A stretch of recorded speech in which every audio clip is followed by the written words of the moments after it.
ओम शांति। इच्छा मात्रम अविद्या और इस देव देवी हूँ, ये प्रोजेक्ट है अगले 15 दिन के लिए। जो फॉलो फादर ग्रुप से जुड़े हुए हैं वे सभी बहुत तीव्र पुरुषार्थ कर ही रहे हैं।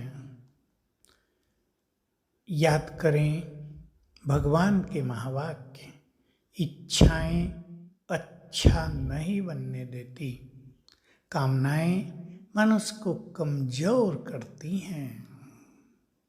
इच्छाएं क्यों नहीं अच्छा बनने देती? क्योंकि इच्छाओं की पूर्ति में मनुष्य सारा समय, सारा दिन, मास, वर्ष लगा रहता है। इच्छाओं का कहीं अंत नहीं है। इच्छाएं दुखों का कारण बनती हैं, क्रोध को जन्म देती हैं, स्थिति में गिरावट होती रहती है। इसलिए जितनी जितनी इच्छाएं हम कम करते चलेंगे उतने अच्छे बनते चलेंगे।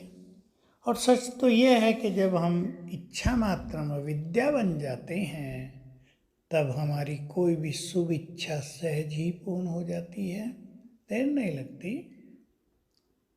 कामनाएं भी हम दूसरों से बहुत रखते हैं। संबंधों में मनुष्य को दूसरों से एक्सपेक्टेशंस होती हैं और वो तो सब पूरी कर नहीं सकते। एक बाप को बच्चे से एक्सपेक्टेशन है, लेकिन बच्चे की अपनी क्षमता, अपनी बुद्धि, अपनी शारीरिक शक्ति अलग अलग है।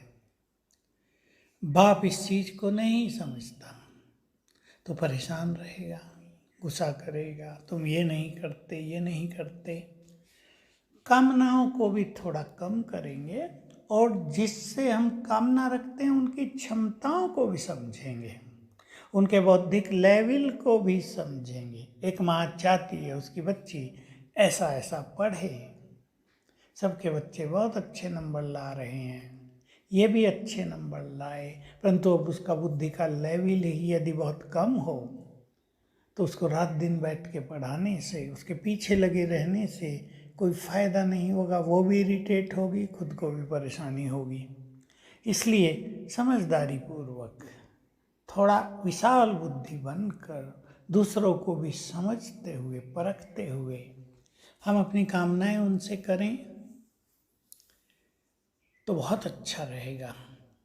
एक घोड़े पर कोई सवार है और सवार सोचे 100 किलोमीटर प्रति घंटा स्पीड से मेरा घोड़ा दौड़े, ट्रेन से भी आगे निकले, तो संभव नहीं होगा, उसकी अपनी स्पीड है।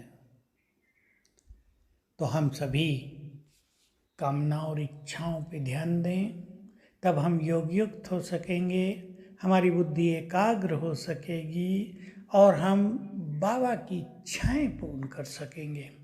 जो अपनी इच्छाओं में डूबे रहते हैं वो भगवान की इच्छाएं कैसे पूरे करेंगे? इसलिए बहुत इम्पोर्टेंट बात है। अब भगवान ने भी तो हमसे शुभ कामनाएं रखी हैं, शुभ भावनाएं रखी हैं, शुभ इच्छाएं रखी हैं। हम उनको भी पूरा करें तो हम उसकी नज़रों में आ जाएंगे, उनका बल हमें मिलता रहेगा और ये इस जीवन के लिए, पूरे कल्प के लिए बहुत अच्छी बात होगी। जो इस समय भगवान की नज़रों में रहेंगे वो द्वापुर से भी उसकी नज़रों में रहेंगे।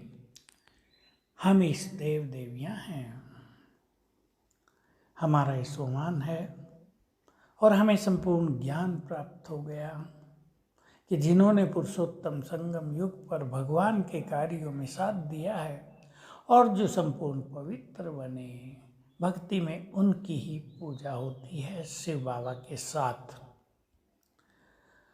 तो हम उसके कार्यों में सहयोगी हैं, योगी भी हैं। तो हमारा एक स्वरूप इस देव देवी के रूप में भी है, भाइयों का भी है, बहनों का भी है। अपने उस स्वरूप को भी जागृत रखेंगे। जैसा हम बहुत बार कह आए हैं, जिस स्वरूप का अभ्यास हम बहुत करेंगे, आगे चलकर क्या होगा, हम बस स्मृति करेंगे ना कि मैं इस देवी हूँ और हमारा वो स्वरूप बन जाएगा और दूसरों को हम उसी स्वरूप में दिखाई देने लगेंगे तो एक बहुत बड़ा कार्य इस सृष्टि पर प्रारंभ हो जाएगा। बड़ा महत्व है। अब शायद बहुत लोग नहीं समझते इस अभ्यास के महत्व को, लेकिन जैसे जैसे समय आगे गुजरेगा पता चलेगा जिन्होंने जिस स्वरूप का बहुत अच्छा अभ्यास कर लिया वो वही बन गए। तो आइए हम धुन लगाएं और बाबा के कार्य को संपन्न करें। ओम शांति।